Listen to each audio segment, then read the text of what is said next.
நாகை மாவட்டம் குற்றாலம் அருகே பாறை எரிவாயு எடுப்பதற்கான இடம் தேர்ந்தெடுக்கப்பட்டு அது குறித்து ONGC நிறுவனம் மத்திய அரசுக்கு கடிதம் அனுப்பியிருக்கிறது. இது குறித்து விவரிக்கிறார் நமது செய்தியாளர் சார்லஸ். நாம இப்ப தற்பொழுது குத்தாலம் அருகே உள்ள திருவேல்விக்குடியில் இருக்கோம். திருவேல்விக்குடியில் ஏற்கனவே 2011ஆம் ஆண்டு ONGC நிர்வாகம் இங்கே குருடாயில் எடுப்பதற்கான பணிகளை துவக்கி இருக்காங்க. அந்த காட்சிகளை நாம இப்ப நேரடியாக பதிவு செய்திருக்கோம். அதை விட முக்கியமாக தற்பொழுது நமக்கு மிகப்பெரிய முக்கியமான ஒரு ஆதாரமும் கிடைத்துள்ளது. இந்த பாறை எரிவாயுவை எடுப்பதற்காக ONGC நிர்வாகம் தேர்வு செய்துள்ள, அதாவது ஆய்வுக்காக தேர்வு செய்துள்ள முதல் இடம் இது. இதற்கான பணிகளை 200 அடி தூரத்தில் அவங்க செயல்படுத்த இருப்பதற்கான அனைத்து ஆவணங்களையும் நாம் நேரடியாக தற்பொழுது வெளியிட்டுள்ளோம்.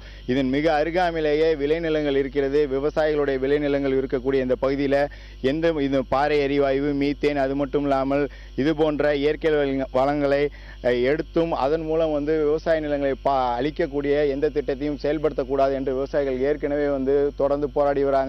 இது மட்டும் இல்லாமல் 9600 அடி பூமியில துளையிட்டு அவர்கள் இங்கிருந்து இந்த பாறை எரிவாயு எடுக்கும் பொழுது இதற்காக 20 கோடி லிட்டர் வரைக்கும் தண்ணீர் மிகவும் தேவைப்படும். அது மட்டும் இல்லாமல் 700 வேதிப்பொருட்கள் கலந்த அமிலம் கலந்த தண்ணீர் வெளியேற்றப்படும்.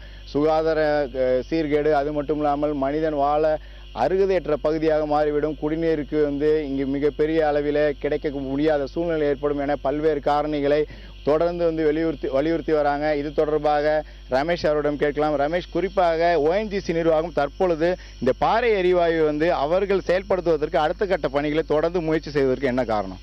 அதான் சார், அவங்க ONGCயை பொறுத்தவரையிலையும் இப்போ ஏற்கனவே இப்போ இது தமிழ்நாட்டை பொறுத்தவரை 31 எண்ணெய் குழாய் கிணறுகள் இருக்குது. அதுதான் நம்ம முக்கியமாக எடுத்துக்கணும்.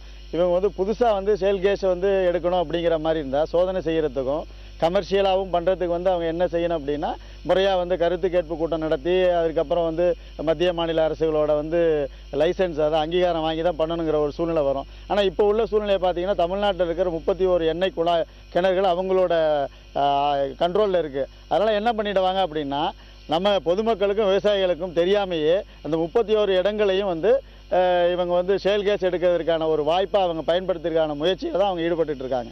அதான் முக்கியமாக இவர்கள் இந்த ONGC நிர்வாகம் குருடாயில் எடுப்பது மட்டும் இல்லாமல் பாறை எரிவாயு எடுப்பதற்கு மிகப்பெரிய சுலபமாக இருக்கும். ஏனென்றால் இதற்கான அனுமதி ஏற்கனவே வாங்கி இருக்கும் பொழுது இதற்கான ஆய்வை மத்திய அரசிடம் அனுமதி பெற்று பாறை எரிவாயு எடுக்கும் பொழுது இந்த பகுதியை அவர்களுடைய கட்டுப்பாட்டில் கொண்டு வந்தால் இதற்காக குறிப்பாக போராடக்கூடியவர்கள் யாரும் தொடர்ந்து போராட முடியாத சூழ்நிலை ஏற்படும் எனவும் அவர் தெரிவிச்சிருக்காரு. தொடர்ந்து அவர்கள் இந்த திட்டத்தை அதனால தான் அடுத்த கட்டத்திற்காக ஒவ்வொரு முறையும் அவங்க முயன்று அதற்கான பணிகளையும் ஈடுபட்டு வருவதாகவும் இப்போ நமக்கு கிடைத்துள்ள இந்த ஆதாரத்தின் அடிப்படையிலேயே தெரிய வருகிறது. புதிய தலைமுறைக்காக ஒளிப்பதிவாளர் சசிகுமாருடன் குத்தாலம் திருவேல்விக்குடியிலிருந்து சார்ல்ஸ்.